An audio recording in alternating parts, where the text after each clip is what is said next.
A little bit about me. I just became a dad about like a year ago, like 60 months ago, so not super recently. But I've got a 1-year-old daughter. Her name is Florence May, and she's the best. I don't know how else to put it. I just love her so much. And something that we've been able to do a little bit more recently is we've been able to play with Legos together, okay? I love Legos, man. But you see, when Florence plays with Legos with me,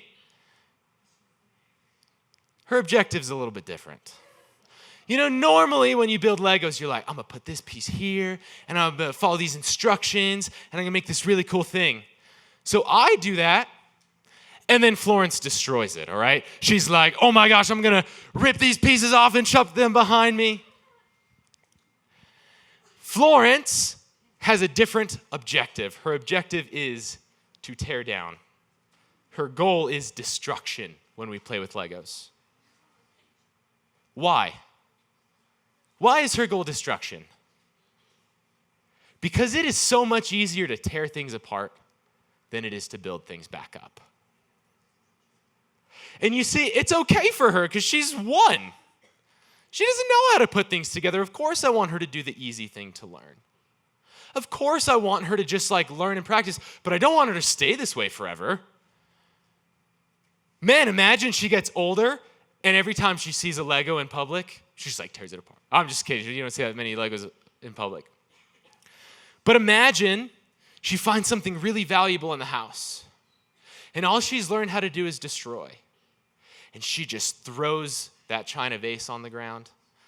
I wouldn't be able to take her anywhere because she would just be tearing things apart. Eventually, I want Florence to learn how to build things back up. My sermon tonight is titled, Life is Like a Box of Legos. Because you're either going to be tearing things down or building things up. And I think that one thing that we struggle with a lot, and I say we because I'm also a part of Gen Z. I think Gen Z has a lot of passion and a lot of zeal and a lot of ideals, and we see when things are wrong and we want change in this world. But I don't think that us as a generation ever learned how to build things up. I think something we struggle with uniquely is just tearing things down. Like one of our favorite things to do, and I say our, because it's also one of my favorite things, is to make memes about things we think are stupid. Right? You know, we want to make fun of something, we start a meme page about it, and we start making fun of it, and we start tearing it down. And if somebody does something that we don't like, instead of trying to build a relationship with them, we start to try and tear it down. And when we want to see change, we don't ever think that we could be the change. We think, I'm going to tear down the person that made the change I don't like. The problem with that is that we will just always be in destruction. And the change that you want to see will never happen. Because everything that is wrong and broken and what sin and death destroyed in this world, if we just keep on destroying, it's never going to fix it. It's just going to change the person who's destroying. Let me say it this way. When you destroy the person that destroyed you, you're no better than them. You have changed nothing. You've done exactly the same thing that they did to you.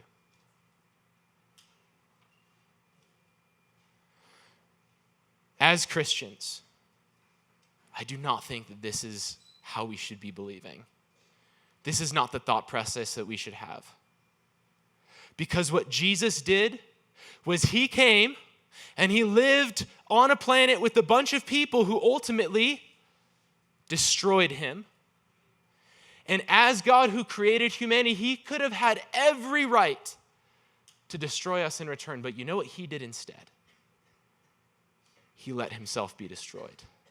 He laid himself down because he saw that hatred was the very thing that had broken this world. And he said, I'm not going to hate in return. Instead, I am going to love. And what Jesus did was he built a better hope. He built a better future for people that destruction could never build. So we're going to be talking about how we can follow Jesus and how we can, instead of tearing things down, we can become people who build others up. So in Nehemiah chapter 2, verse 1, we're just going to start reading there. We're reading 6 verses. In the month of Nisan, in the 20th year of King Artaxerxes, when wine was before him, I took up the wine and gave it to the king. Now I had not been sad in his presence, and the king said to me, "Why is your face sad, seeing you are not sick? This is nothing but sadness of the heart." Then I was very much afraid. I said to the king, "Let the king live forever. Why should not my face be sad when the city, the place of my father's graves, lies in ruins, and its gates have been destroyed by fire?" Then the king said to me, "What are you requesting?" So I prayed to the God of heaven, and I said to the king, "If it pleases the king, and if your servant has found favor in your sight, that you send me to Judah, to the city of my father's graves, that I may rebuild it." And the king said to me, "How long will you be gone, and when will you return?" So it pleased the king to send me when I had given him a time. The person we're reading about tonight, you might have heard about him. His name is Nehemiah. And he was a builder. He was not someone who God gave him a task of tearing something down. No, the sole task that God gave him was to build something up. You see, where we read right now is in the middle of a story. And it's in the middle of maybe something you've heard of. It's called the exile of the Jewish people. Right? You might know the story a little bit. God gives a promised land to the Jewish people. He takes them to the promised land. But the Jewish people kind of loved the land, and they kind of loved the things that God gave them more than they actually loved God. So they weren't really living for God. And God warns them, and he says, "Hey, I love you guys so much, and I want to change the world through your family. But if you don't love me in return, if you don't start following the ways that I've set for humanity, I'm going to have to pull you out of this land for a little bit so that way you can learn to love me again." They do not turn their hearts to God. They continue to do evil, terrible things. They're sinning against the Lord, so the Lord says, "Okay, I warned you." And he exiles them out of the land. Now, it was never God's intention for them to stay exiled.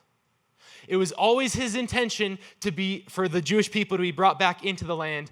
And this guy, Nehemiah, is part of the story of how God brings them back. You see, some of their exile had already ended. There were already some of the Jewish people who left Babylon and they came into the city. So there's some Jewish people back in the land. But there's one problem. The walls that protected the city, not only were they destroyed, demolished completely by Babylon earlier, they'd also just been damaged by even the Persian king Artaxerxes and some of the stuff that he had done. So the people living in the land, yeah, they're back in the land, but they're kind of sitting ducks. They have nothing to protect them. And when Nehemiah, later on we're going to read about when he finds out about the walls that have been destroyed. But we have this problem. They're in the land, but they're just getting torn up by all the countries around them. They're just getting bullied. The walls need to be rebuilt, or else they are always going to be just bullied, and it's not going to be the way that God wants it to. The thing I want to point out about Nehemiah is that when he finds out about the walls, it's this burning passion in his heart to rebuild. I think when we look around our world, I think we see a lot of rebuilding that needs to happen, don't you? I think you guys have even been the victims at your school of bullying, of other people's selfishness, of other people's sin. You can see it all around you. It hurts you. It hurts other people. And what the Lord wants to do is he wants to rebuild humanity. And like Nehemiah, he wants you to be a part of that rebuilding.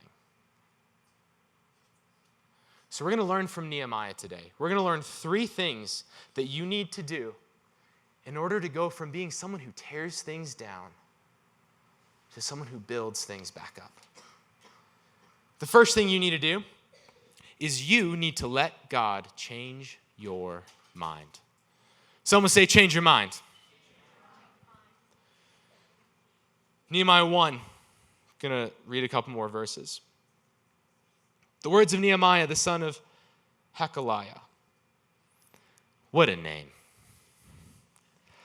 Now it happened in the month of Chislev in the 20th year, as I was in Susa the citadel, that Hanani, one of my brothers, came with certain men from Judah. And I asked them concerning the Jews who escaped, who had survived the exile, and concerning Jerusalem. So he's asking about the people who went back to Jerusalem that we just talked about. And they said to me, the remnant there in the province who had survived the exile is in great trouble and shame. The wall of Jerusalem is broken down, and its gates are destroyed by fire.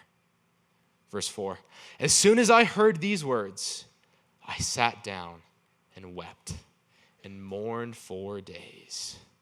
And I continued fasting and praying before the God of heaven. You know, I think a lot of us have been in Nehemiah's situation that we just read. You heard something through the grapevine that somebody said something about you, or somebody did something against you, or somebody doesn't like you, and you have this emotional response, and you sit down and you're like, oh my gosh, I can't believe they would do that. And you have this emotional response to what's happening, and we start rolling over and over in our thoughts.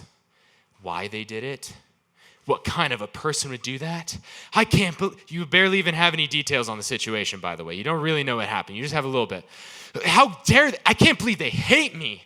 Oh my gosh, how could they ever do this? And the next thing you know, you've written a whole Taylor Swift song about this person. And your thoughts that you're having seem a little bit more like something that Olivia Rodrigo would write about one of her ex-boyfriends. Or maybe you even look, if someone saw what you were thinking, started to look like an episode of the Kardashians. You know what I'm talking about? The moment we find out something happens, the moment we find out something we don't like, or even maybe you're justified, maybe they genuinely did something wrong against you or wrong against someone else. What the people were doing to the Israelites was not okay. So maybe you hear about something and you have this emotional response and it just sends you rolling in your mind. The problem with this is it normally does not leave us in a good spot. And I don't think I have to tell you that. I think you already know that. I think you know the hurt and the pain that you feel inside of not being able to go to sleep because you're just rolling this conversation over and over in your head. I know the hatred that you're feeling towards somebody, the anger, that I want to do something about it, that just rolls and rolls and rolls. And we normally don't do what Nehemiah does. We don't go and talk to God about it. And the reason that this is a problem is because your thoughts change your actions. Every single thing that you do started out as a thought in your head. And it's actually really interesting. In the book of James, it says this. It says that when you sin, when you're tempted, it's not because somebody else tempted you. It's because you have a desire inside of yourself that is naturally there. And you had a desire, and you thought about it. And when you continued to think about it, it grew and grew and grew, and it eventually gave birth to an action. You see, sin does not start out when you just randomly just do something. No, you think about it first.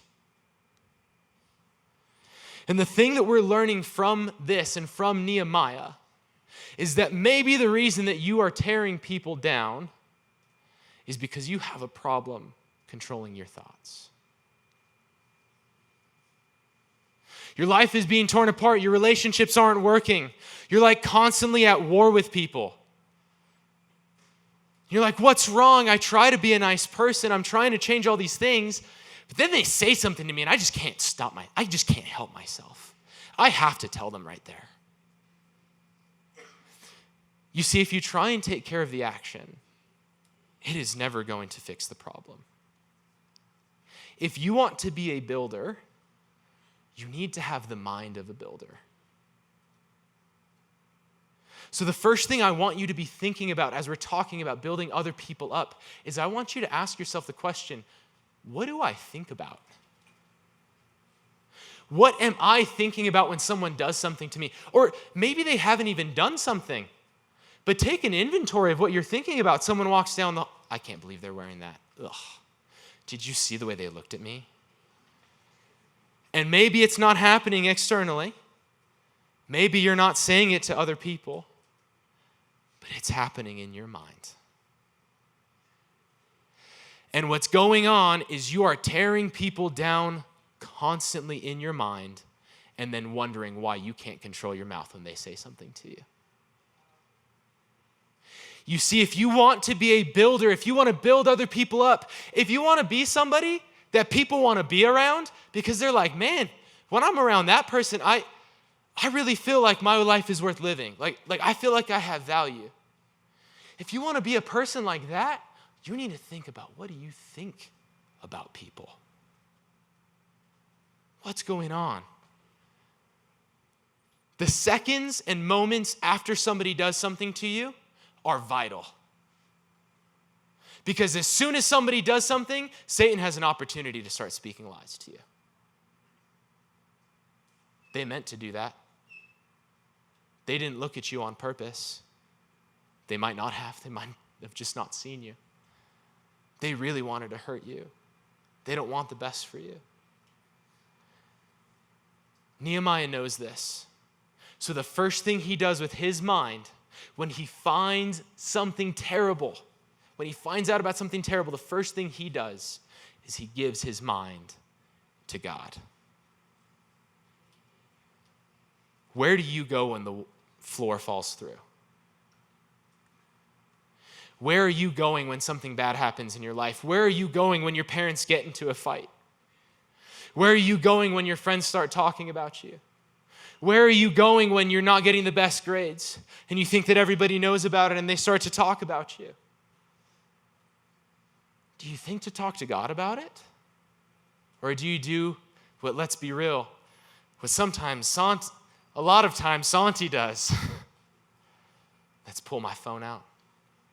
Go on social media, go to that thing that's going to numb my mind. Watch the Kardashians where you can see them push you towards more fights with your friends. If you didn't get it by now, I don't think you should watch the Kardashians very much. Nehemiah knows that he needs to give his mind to God, because if he doesn't give his mind to God, he's never going to be the type of person that builds other people up. He's going to be the type of person that tears people down. This is just a thought. I can't necessarily say that this is the thought that he had. It doesn't say it in the text. But Nehemiah was a cupbearer to the king. It means that everything that went across the table that the king was going to eat at, Nehemiah had to eat first and make sure that it wasn't poisoned. So he had a very close relationship with this king. And the interesting thing is, if you read in Ezra, a little bit back, it's kind of talking about the same story. But if you read in another book, you find out that Artaxerxes actually might have been the king that allowed people to tear down the walls and light them on fire the way that Nehemiah found out about them. So Nehemiah finds out people have torn down the walls, they've broken the walls, and guess whose fault it is? King Artaxerxes. And I've seen enough really cool patriotic movies to know that maybe Nehemiah thought, maybe the walls, and maybe, I don't know if he did, but I could see somebody thinking this. Maybe I don't rebuild the wall. Maybe I just poison the king. Maybe I just get revenge on the person that let this happen. Maybe I just tear down the system that is causing all of this pain and suffering. Yet we read later on that Nehemiah decides to rebuild the walls. I believe that's because he prayed. I believe that's because he gave his mind to God and he allowed God to give him the thoughts. Nehemiah, you could rebuild this. Nehemiah, you could make something good in this world. Nehemiah, you could take a bad situation and turn it better if you just follow me.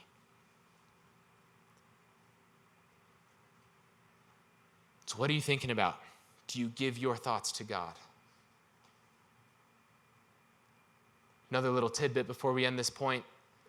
The time between Nehemiah finding out and the time he actually does something about it and talks to the king is 4 months. That's a long time. I think there's a reason for that.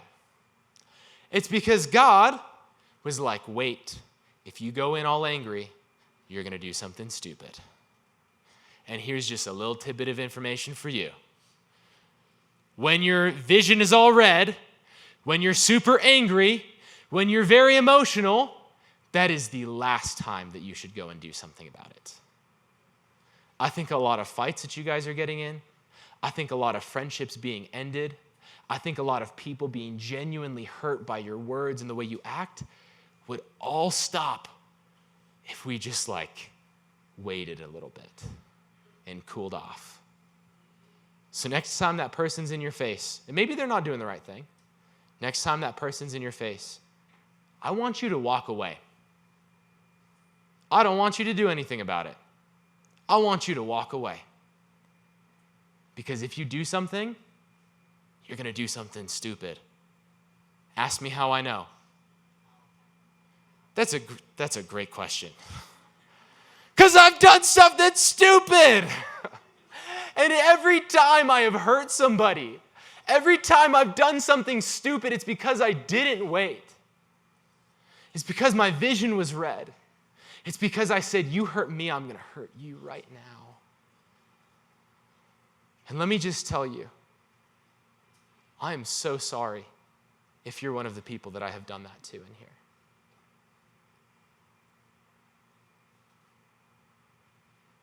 None of us are perfect. We all need Jesus to help change things in our lives. But I genuinely regret times when I have acted without thinking, when I've acted without praying. I don't want you guys to make the same mistake. I want you to pray first. I want you to think on it. So you need to let God change your mind. Take inventory. What am I thinking about? Am I tearing people down in my mind? You need to give that to God. And you need to start letting him change your mind right now, because if you don't, you're going to live a life where you just constantly push people away, constantly hurt people, constantly tear people down. I don't want that for you, and God doesn't want that for you either. See, the reason I'm even talking about this at all is not because I think Gen Z is such a terrible generation.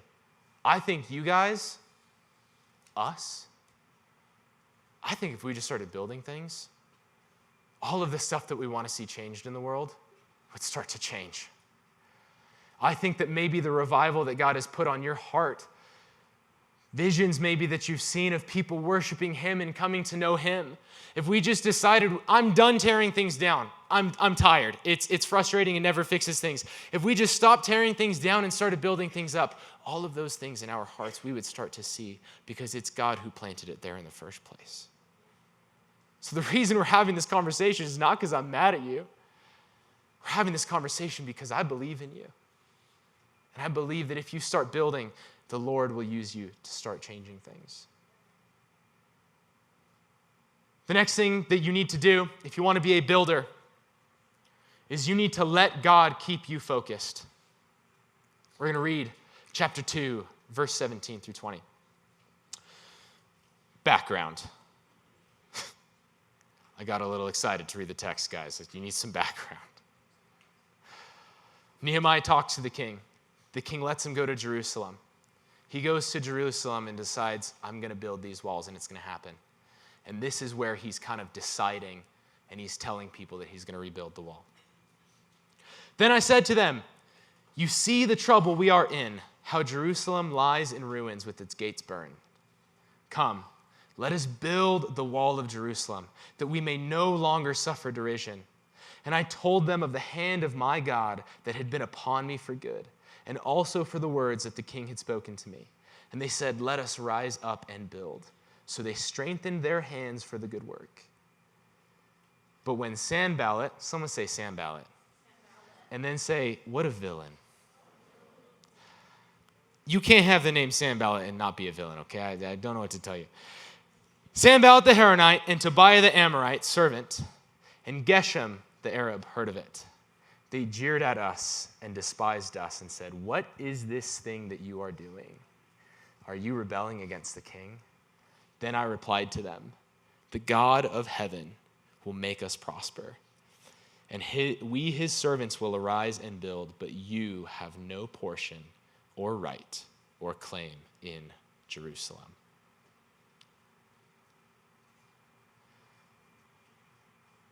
You know, the other day, I was having kind of a tough morning. It's like, man, I'm just in this funk. What's going on? And then it dawned on me. I don't think I've watched Saturday morning cartoons in a long time. I think that's the problem. I think that's what I'm going through. I haven't watched Yu-Gi-Oh! I haven't watched Pokemon. I think if we all watch Saturday morning cartoons, we maybe just be a little bit happier.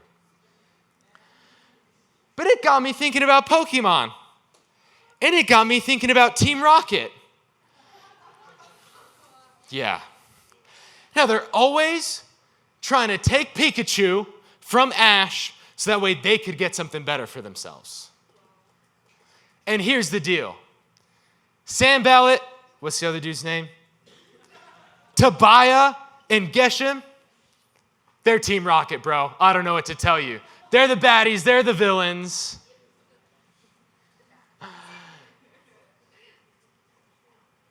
And these people, we start to see that they're like not wanting Nehemiah to do the thing that God asked him to do. First thing that you learn, as soon as you start building something up for God, there's going to be people that are waiting to tear it down. Okay? So if you decide, I'm going to be a builder, I'm going to build people up, I am just warning you, there are going to be people who do not like it. Because Satan does not like it. And Satan would love to see your life and everyone around you, their life, destroyed. In John 10:10, it says that the thief, talking about Satan, comes to steal, he comes to kill, and he comes to destroy. But Jesus came to give you life and life to the full. So the moment that you start to build things up, the destroyer is going to be there waiting for you, and they're going to look like Team Rocket. I hope they're not dressed like Team Rocket. Good Lord. And what they were doing, their roles, they were kind of like governors in the area. You see, the Jewish people had been allowed to go back to Jerusalem, but the Persian king Artaxerxes still owned all of the land. And he had other people, governors, that were running the lands around them. So these three were kind of like Artaxerxes' henchmen who didn't know that he let Nehemiah go. I don't know how they missed that one. But they're in the area, and they have some sort of influence in Jerusalem. And because there's a place called Samaria, that's like where Sanballat was supposedly the governor. Because it was a bigger area than Jerusalem, Sanballat probably had some sort of influence or say in what happened in Jerusalem. And a thing back then, and I mean we see it now too, but the governors kind of had a better life than the rest of the people. The governors got to maybe take some stuff for themselves. So it's not said here, but one thing that's kind of talked about and in a couple commentaries I read is Sanballat's motivation might have been very selfish. Why does he not want Jerusalem built up? Why doesn't he want other people built up? Well, because he wants to build himself up. And he would rather the walls in Jerusalem be torn down so that way he can stay in control and he can have a better life. Or maybe he can even go to Artaxerxes and say, oh boy, I caught these people. Give me the promotion. I'm ready for it. I did this great thing for you, king. Give me the promotion. So Sanballat, what we learn is although he's tearing things down, he's also a builder. But he doesn't want to build other people up. He wants to build himself up. And let me just tell you this. The quickest way to tear somebody else down is to make sure that you spend all of your time building yourself up. I can tell you all of the moments when people are hurt, when people are like, something is said that wasn't supposed to be said, it's usually because they're not thinking about anybody but themselves. So yes, you're going to receive opposition because other people just don't want to see you succeed. But I think the opposition I want you to focus on tonight, and I want you to be aware of tonight, is not the opposition of what other people are doing, but the opposition of your own motivation. Because the quickest way to go from someone who wants to build something up to someone who's tearing something down is to stop building that person in front of you up and to start building yourself up. This goes back to the thought thing. Why am I doing this? What's the point in me, acting in this way? Do I genuinely care about this person? Or am I just wanting something better for myself? Man, am I just being friends with that person because they have something that I want? Am I just being friends with that person because I want to see them better? I think one of the biggest oppositions we need to ask ourselves about is, what is our own motivation? Am I just trying to build myself, or am I trying to build others?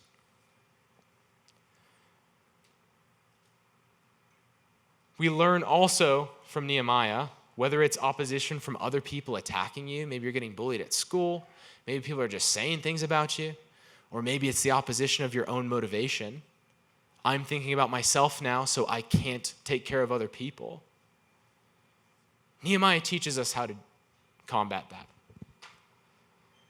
Chapter 4, verse 16 through 20, they've started to build the wall, and Sanballat's still doing his thing. He's trying to attack them. It says, when our enemies heard that it was known to us and that God had frustrated their plan, we all returned to the wall, each to his work. From that day on, half of my servants worked on construction, and half held the spears, shields, bows, and coats of mail. And the leaders stood behind the whole house of Judah, who were building on the walls. Those who carried burdens were loaded in such a way that each labored on the work with one hand. So he was building with one hand, and he held his weapon with the other. And each of the builders had a sword strapped at his side while he built. And the man who sounded the trumpet was beside me. And I said to the nobles and to the officials and to the rest of the people, the work is great and widely spread, and we are separated on the wall far from one another. In the place where you hear the sound of the trumpet, rally to us there. Our God will fight for us. So Nehemiah is facing all this opposition. What does he do? He just keeps building. He's constantly ignoring Sanballat. He's constantly ignoring the fact that they're trying to attack him and kill him and cause confusion. And they decided, you know what? If they're going to attack us, they're just going to attack us while we're building this wall, and we'll just be ready. We're going to have our sword in one hand and our shovel in the other. And the reason I think this is interesting and you need to know about it is because the temptation for all of us is when people attack us is to drop what we were trying to build and pick up our sword and just go and meet them in the battle.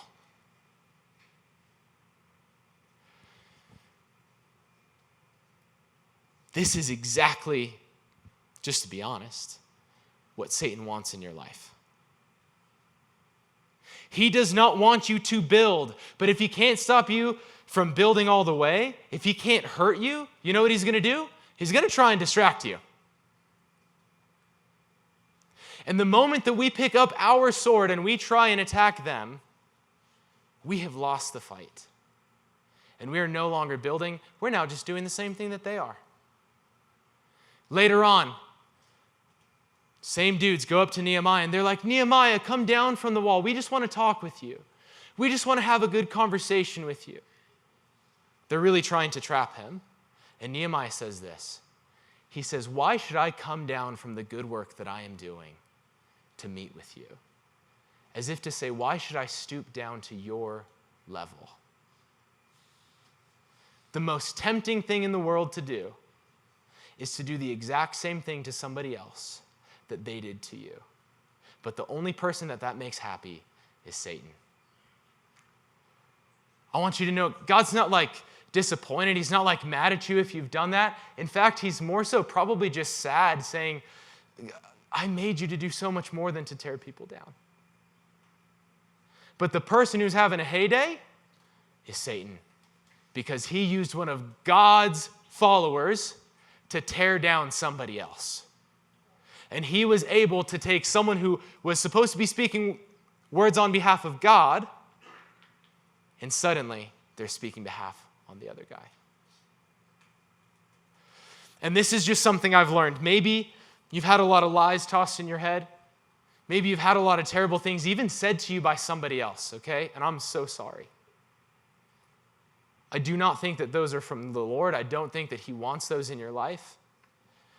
But the reality is this: the moment that you speak the words that Satan spoke to you, you've now become a mouthpiece for him.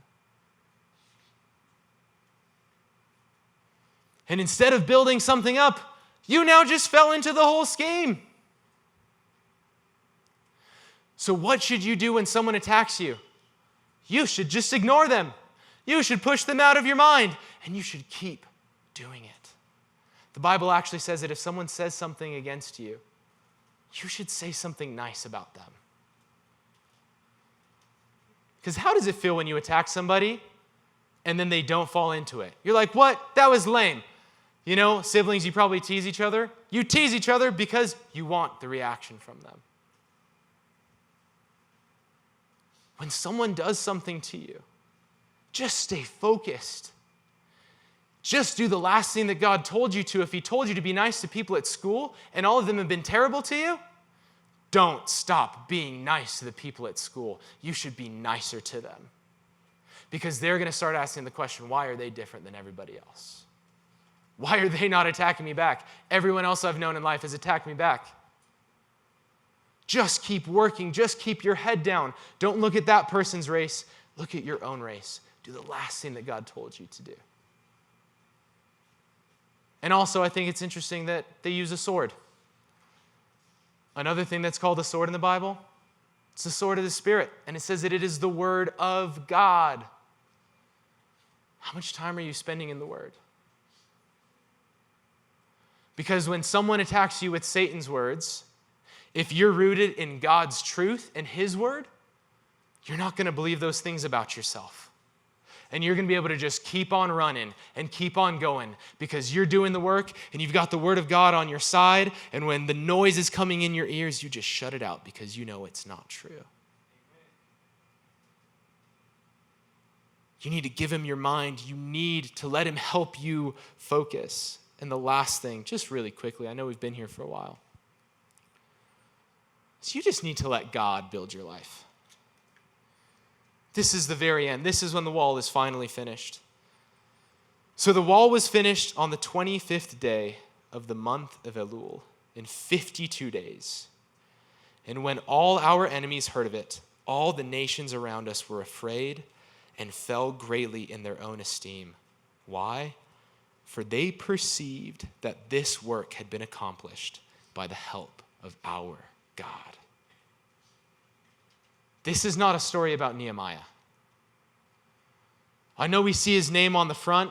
I know we see him doing stuff. But the main character in this story is not Nehemiah. The main character in the story is God. You see, they didn't build the wall because they were just such good builders. They didn't build it because they were like a great team and they just killed it. The only reason they were able to finish it in the time they did is because they said yes to what God asked them to do, and God was working behind the scenes to make it happen.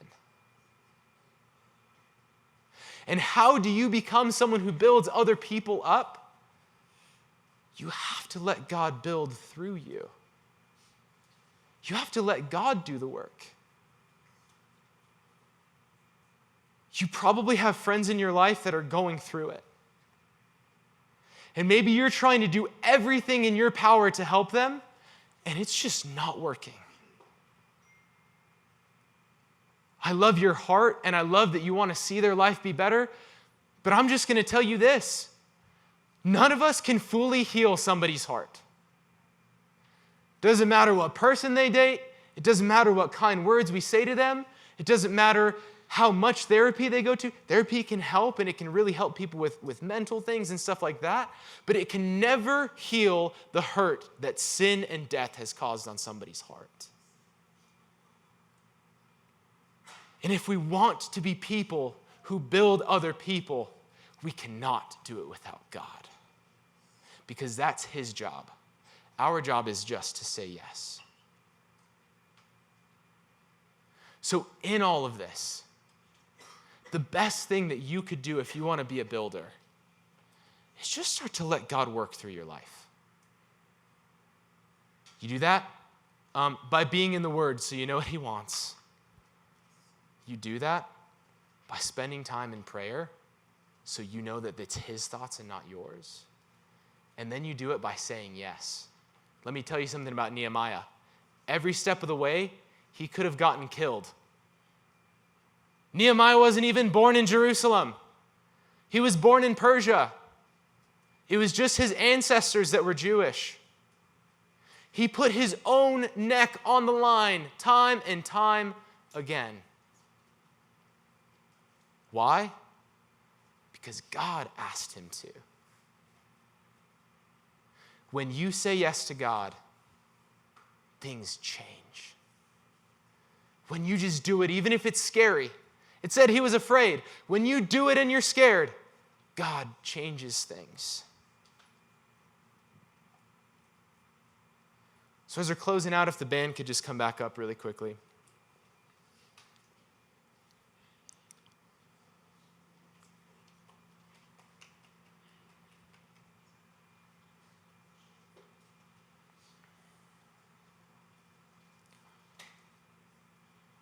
We've been going for a minute. You guys feeling good? Can I get a thumbs up if you're feeling good? Middle schoolers, I apologize. I know you've been sitting around for a while. I'm just wondering if when I was talking about building and talking about building up someone's life and talking about the story of Nehemiah, you might have looked at your own life. And there's a portion where Nehemiah, before he builds the wall, he's looking around at the wall.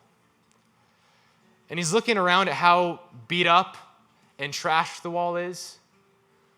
He's looking at all the rubble. And there's a portion where it says that it was so messed up he had to get off of his own horse. He literally couldn't even walk on his horse. That's how bad the wall was. There's so much rubble.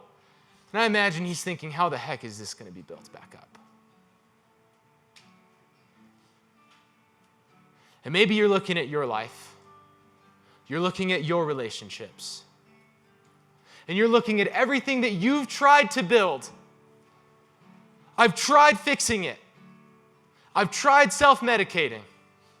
I've tried, dating, and I've tried all these things, but when I look at my own life, I hate my life. It's not working. It's broken. It's torn up. There's no way I can build somebody else's life because mine's demolished. The coolest thing about this story is the God that is the one who built the wall behind the story. Because I read later on in this Bible that he is a God that in the same way that Nehemiah came into the city and built the wall, he wants to come into your life and he wants to build up the walls in your life again. And he wants to make sure that all the things that you're going through, that he changes those things. And I know you're looking and I know you're thinking, man, I don't know if that can really happen. But I can tell you that he did that in my life. Because I had a moment where I had to look at my walls. They were obliterated. And now I look back and I see how God built those walls up. So as we bow our heads, close our eyes, Jesus, I just pray for anyone who's feeling that way in here. For those that you're speaking to their spirit, Lord. Lord, you told me there's one person in here at least that is feeling that way. I'm praying that you would just share with them how much you love them, how much you want to just rebuild their life, Lord, and how much you want to turn it into something beautiful.